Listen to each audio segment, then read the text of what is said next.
네, 안녕하세요. 어제 어제 그 행사, 우리 IBCO 행사 너무 잘 했고요. 준비해 주신 분들에게 너무 감사하고, 저는 이제 토론에 참석을 못하고 일찍 일어났고, 그렇지만 어제 거기서 못다한 말씀을, 맞아 좀 드리고자 합니다. 변화하는 시대의 장대한 첫발을 어제 전 세계 파이오니어 분들과 같이 실시간으로도 하고 오신 분들이 300명 가까이 되신 것 같아요. International Blockchain Culture Organization. 이 블록체인이라는 것에 대해서 좀 정확히 아셔야지 어제 제가 해바라기에 모두가 사랑해요라는 그런 말씀을 드렸는데, 우리가 알고 있던 세계와 전혀 다른 세계니까 우리가 기존에 알고 있던 돈과 비즈니스에 대한 생각은 이별이고, 지금 새롭게 가는 세상이 있는데 그 세상을 제일 정확히 가는 게 파이코어 팀이다. 의심할 여지가 없다. 그 말씀이 어제 핵심이었어요. 그러면서 제가 제일 먼저 말씀드리는 게 이게 시장 실패. 그러니까 시장이 굴러가야 되는데, 자본주의 경제는 이게 시장이 마켓 페일러가 계속 나니까 이 경제학에서는 가장 큰 문제가 시장 실패거든요. 시장 기구가 그 기능을 제대로 발휘하지 못해서 자원이 효율적으로 배분되지 못하는 상태죠. 우리나라 금융감독원이나 과거의 증권감독원 같은 데는 뭐하면 이 시장에서의 불법행위라든지 어떤 왜곡이라든지 이런 거를, 시장이 자율적으로 굴러가야 되는데 코인 시장에서 작전 세력들이라든지 어떤 허위라든지 이런 거로 해갖고 지금 바이낸스도 5조 이상 벌금을 두들겨 맞고 있는 거죠. 시장이 그렇게 한 개인에 의해서 맘대로 운영이 되면 안 되는 거잖아요. 그 미국에서 하고 있는 게 맞죠. 결국은 신고전학파 경제학자들은 이 재화 및 서비스의 분배가 이 자유시장에서는 파레토 효율 상태로, 파레토 최적 상태로 가야 되는데 파레토 최적 상태가 아니다. 그것이 지금 이 국제 금융이나 세계 경제의 가장 큰 문제, 해결되지 못하는 문제였다라는 거죠. 이 파레토 최적이라는 게 굉장히 중요한데, 이 파레토 효율은 이미 파이 네트워크의 경영 목표였다라는 거죠. 파레토 최적은 2대8의 법칙이거든요. 쉽게 얘기하면 20%가 80% 일을 하고 80%는 20%의 부를 나눠 갖고 이렇게 해서 하는 거죠. 그래서 파이는 처음부터 토큰이 2대8의 법칙으로 딱 했고, 파이라는 자체가 그 사각형에 내접하는 원의 면적을 놓고 볼 때도 거기도 2대8이니까 이 2대8의 법칙은 우주의 법칙이라고도 하고, 시장의 최적 배분 상태라 그러기도 하죠. 이거를 어느 누구도 풀지 못했죠. 금융 인프라와 금융 시스템이 깔려 있지 않았으니까. 그런데 이것에 대한 아이디어는 사토시 나카모토가 줬죠. 그러나 사토시 나카모토가 만들어둔 그 멋진 우물을 깡패와 건달과 돈귀신들이 점령해버리면서 시장이 또 실패가 된 거죠. 그래서 내부적으로는 2대8을 또 해서 그 8 중에서도 지금 오픈 메인넷 이전에 지금 한 200억 개 정도. 메인넷을 하게 되면은 그 본격적으로 또 처음에 먼저 아는 사람이 다 나눠 가지면 안 되잖아요. 그러니까 나중에 오는 사람도 또 같이 할 수 있고, 여러 가지로 생태계에 기여하는 사람, 지금 채굴하는 사람은 우물 파는 사람이고, 펌프 설치한 사람이고, 거기서 나오는 물 갖고 정말로 모든 생명이 살아나게 하는 생태계를 만드는 그 사람들에게 450개의 보상을 하고 있는 것으로 돼 있고, 그러면서 여러 가지로 낙전 수익 같은 게 파운데이션 리저브로 돼 있고, 리퀴디티 풀, 물량 조정, 물량도 이렇게 나와서 굉장히 합리적으로 처음부터 설정을 잘하고 갔죠.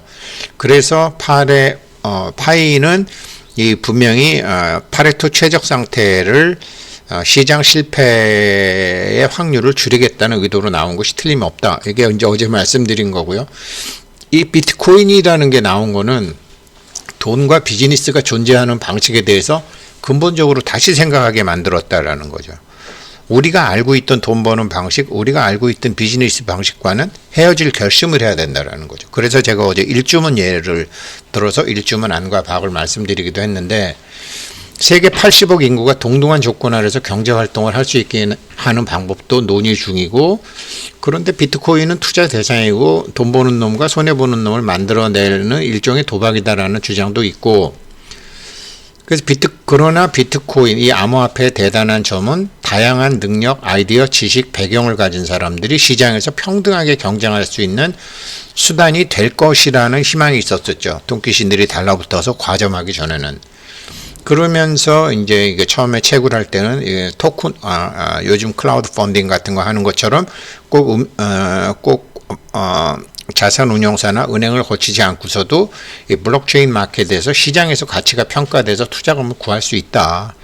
현재 통장이나 신용카드가 없어갖고 은행 이용하지 못하는 사람이 80억 중에 37억 명 정도 된다. 근데 암호화폐는 이들을 같은 경기장 위에 서게 할 수 있다라는 거창한 사토시 나카모토의 원래 생각은 나왔지만, 좋은 거는 항상 나쁜 놈들이 먼저 알죠. 그래서 돈키신들이 달라붙어 갖고 과점을 하고, 또 사기꾼들이 달라붙어서 가짜 우물 파고 얕은 우물 파고 얼마 안 있으면 버리게 되는 우물 파고 하는 것이 있었다고 말씀드렸죠. 물론 굉장히 좋죠. 국가의 개입 없이 공정하게 경쟁할 수 있고, 이건 프리드리히 하이에크라는 사람이 처음에 했는데, 결국은 정부의 독점적인 화폐 발행이 인플레이션이나 경기 변동의 문제를 일으킨다고 주장을 했죠. 그리고 어제 자세히 말씀드렸지만 지금은 은행권 하나, 한국은행권 하나, 미 연준은행 하나 이렇게 하지만 지금부터 한 120년 전, 130년 전만 해도 19세기 후반이죠. 미국에는 민간 통화가 수백 가지나 있었고, 근데 관리 주체가 없었고, 각 은행에서 막 무분별하게 발행하다가 보니까 돈이 휴지 조각되는 경우가 비일비재했고, 결국 뱅크런이 터졌고 1907년 뱅크런으로 수많은 은행이 줄 도사났고 뉴욕의 주가는 50% 폭락했고 실무경제가 대혼란에 빠진 거죠. 그로부터 6년간 준비를 해서 1913년에 연방준비제도가 출범을 했고 지금 우리가 아는 달러가 1913년에 나온 거죠. 그랬는데 그렇게 하면 가닥이 좀 잡힐 줄 알았더니 1929년 미국발 세계 대공황 디플레이션이 나왔죠. 그로부터 한 7년 후에 이걸 해결하는 시장 실패가 했기 때문에 시장 실패를 하겠다고 들고 경제학자가 영국의 케인즈였죠. 그리고 케인즈가 나오고 그렇게 하다가 보니까 이게 또 정부가 개입하게 되니까 이게 시장 자유를 해치게 되고 여러 가지 문제가 있어서 통화정책을 이제 밀턴 프리드만이 들고 나왔죠. 그래서 그때 이후로 지금까지 거진 한 7, 80년에 거쳐서 케인즈의 성장과 그 프리드만의 금융 통화 정책이 번갈아 가면서 있었지만 둘 다 파레토 최적을 달성하지 못했죠. 왜 그러냐면 시장의 효율 세계화 그 다음에 수출 이런 위주로 사실 한국에서 본격적으로 시작한 거죠. 대한민국에서 처음으로 만드는 게 외국과의 수출부터 한 거죠. 그러다가 보니까 이게 변동환율 문제에 부딪히게 되고 환율 조작이라는 문제에 부딪히게 되고 여러 가지로 장벽이 생기면서 유동성 함정이 빠지고 돈이 돌지 못하다가 부동산으로 몰리고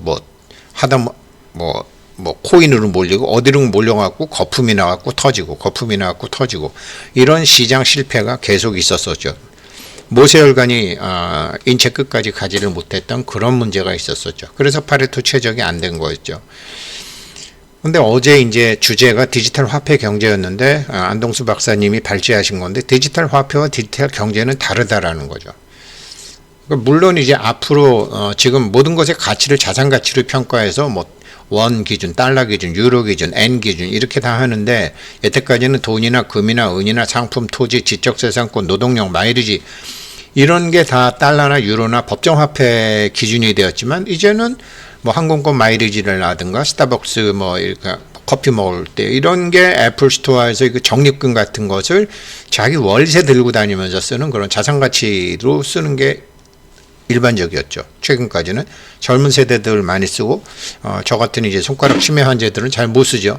디지털 경제는 이미 이렇게 시작된 게 10년이 넘었죠. 핀테크라 그래가지고 이런 거는 국가의 개입 없이도 가치가 교환되고 평가되고 누구나 자유롭게 경쟁할 수 있는 꿈의 시대가 되긴 되죠.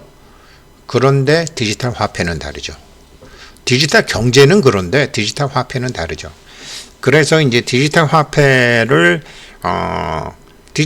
막 발행해서 미국의 은행권 막 발행하듯이 했는데 어떻게 미국은 이미 100년 전에 경험을 했다고요. 어떻게 특정한 개인이 화폐를 발행할 수 있느냐라는 형평성의 문제, 자본주의 원칙에 어긋나는 문제가 생긴 거죠. 그래서 비트코인은 이미 기득권을 갖고 있기 때문에 오케이, 너는 상품, 나머지 니네는 다 증권. 증권이라면 공익성도 있어야 되고 감시도 받아야 되고 관리 체계도 있어야 되고 보고 의무도 있어야 되고, 지금 이런 게 이제 본격적으로 지금 바이낸스 뭐 호날두까지 한 1조 3천억 뭐 벌금 내야 된다라고 하는, 이렇게 이제 제대로 틀을 잡아가는 거죠. 내년 12월까지 틀을 잡아가겠죠. 그래서 제가 이 비트코인을 보면서 파이코인을 보면서 제일 이 파이코인 경영자들과 경영 이념과 경영 철학이 너무나 훌륭하다고 생각을 했는데, 그거와 비슷한 생각을 하고 있는 사람이 찰스 호스킨슨, 카르다노 에이다 코인 만든 사람이죠. 뭐 한때 3불까지 가다가 지금은 한 500원 정도, 0.3불, 0.37불, 5, 600원 정도 하죠.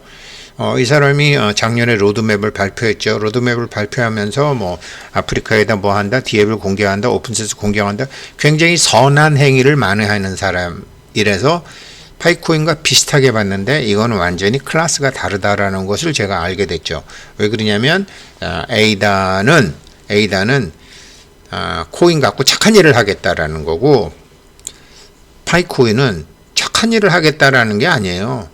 착한 놈이건 나쁜 놈이건 모든 사람에게 자기 자신의 동등한 가치를 사용할 수 있게 하겠다라는 거죠.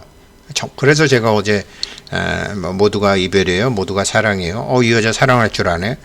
뭐 사랑이 뭐 남녀간에 껴안고 뭐 아프리카에 돈 내고 뭐 연말에 이렇게 뭐 종치는 사람들한테 돈 누고 뭐 남편 밥 해주고 애들 학비 대주고가 사랑이 아니잖아요. 진짜 사랑을 할 줄 아는 전혀 다른 인류학자, 인문학자. 카르다노 에이다는 잠들어 있는 불을 깨우고, 빈곤의 원인은 여러 가지가 있다. 개인적인 문제도 있고 사회 구조적인 원인도 있다. 그런데 카르다노 에이다는 이제 사회 구조적인 원인을 풀겠다, 이렇게 한 거죠. 그러니까 암호화폐가 개인적인 태만이나 장애, 이런 개인적인 이유까지는 해결 못하지만 사회 구조적인 원인을 할 수 있다. 이게 카르다노 에이다의 찰스 호스킨슨의 훌륭한 생각이고요. 그리고 다양한 이유로 시장에 진입하지 못한 사람들, 은행을 사용할 수 없는 사람들에게 진입할 기회를 주겠다. 좋아요. 그런데 파이 네트워크는 뭐냐? 사람이 돈이다라는 거예요. 각자가 갖고 있는 그 사람 자체가 지금 기회가 없어서 그 사람이 수익 자산인데 그게 무수익 자산으로 묻혀 있다라는 거죠. 그 무수익 자산을 수익 자산으로 바꿔주는 도구가 핸드폰이라는 거죠. 그래서 진짜 사람이게 되면, 카르다노 에이다는요, 보수로 채굴할 수도 있어요. 지금 지분증명이 아니라 작업증명에서 지분증명으로 바뀌었지만 전혀 달라요. 카르다노 에이다를 만든 찰스 호스킨스는 착한 사람이죠. 훌륭한 사람이죠. 그러나 니콜라스 부부는요, 제대로 일할 줄 아는 사람이라는 거죠. 어제 이런 얘기 뭐 잠깐 드렸어요. 뭐 현장에 오신 분은 알겠죠. 그런데 이제 이런 세상이 오게 되면서 이제 구글, 뭐 애플, 뭐 페이스북, 아마존, 얘네들이 처음에는 서비스를 무상 제공한다고 했다라는 거죠. 이런 세상이 이제 디지털 경제 세상으로 오면서, 그래갖고 얘네들은 그냥 플랫폼을 운영했어요. 상품을 만드는 게 아니고. 그래서 덕택에 국경 넘어 모든 정보를 알 수 있게 됐고 물건도 가능하게 됐어요. 그런데 이게 문제가 슬슬 드러나는 거예요. 이 사람들이 플랫폼 깔아놓고 이 서비스를 무상 제공하는 게 아니라 시간이 지나가 보니까 가이드 없이는 여기 못 갑니다. 우리도 뭐 창경궁 같은데 가이드 없이 못 들어가잖아요. 박물관 같은데도 뭐 어디가 또 안내죠. 맘대로 우리가 못 돌아다니잖아요. 처음에는 막 돌아다니는 줄 알았더니 자기네들이 없이는 못 가는 거야. 페이스북, 구글, 뭐 아마존 다.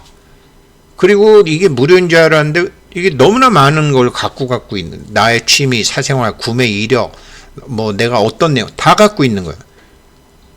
그래서 우리가 저 사람들의 고객인 줄 알았는데 알고 보니까 우리가 저놈들 상품이네.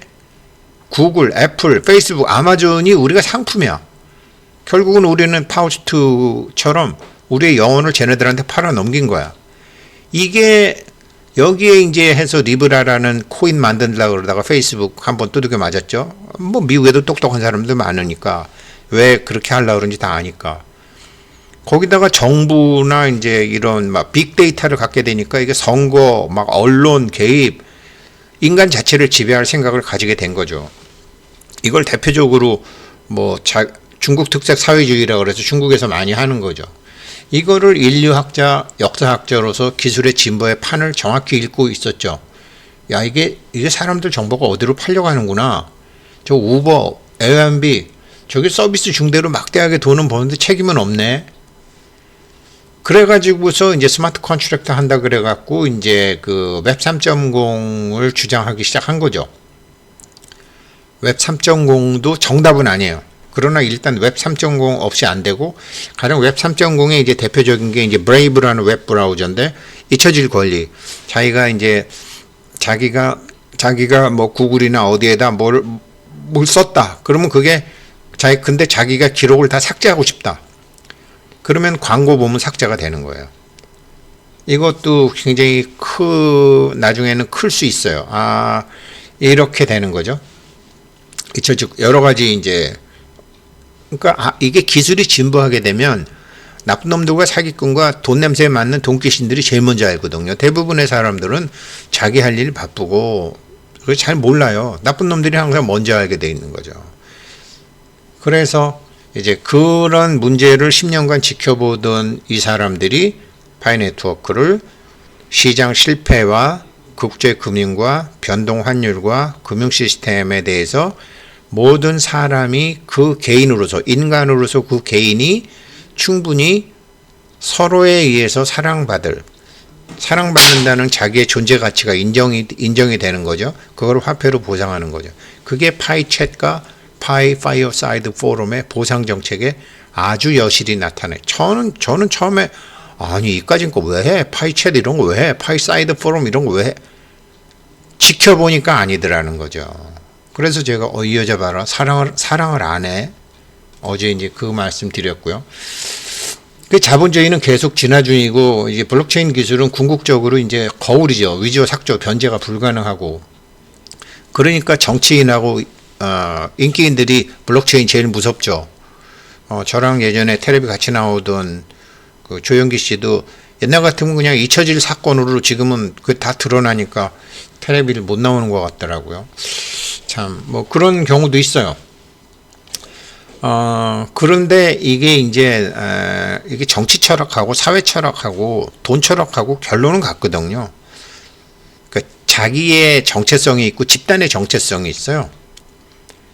그거를 이제 프로이드가 이제 집단의 정체성은 이제 슈퍼 에고라고 그러고, 그 다음에 이제 본능적인 욕구는 이드라고 그러고, 그 다음에 이제 자기 자신의 그 균형점을 이루는 걸 에고라고 그랬는데, 이런 게 이제 소련이 없어지고 난 다음에 이제 대착각을 한 거죠.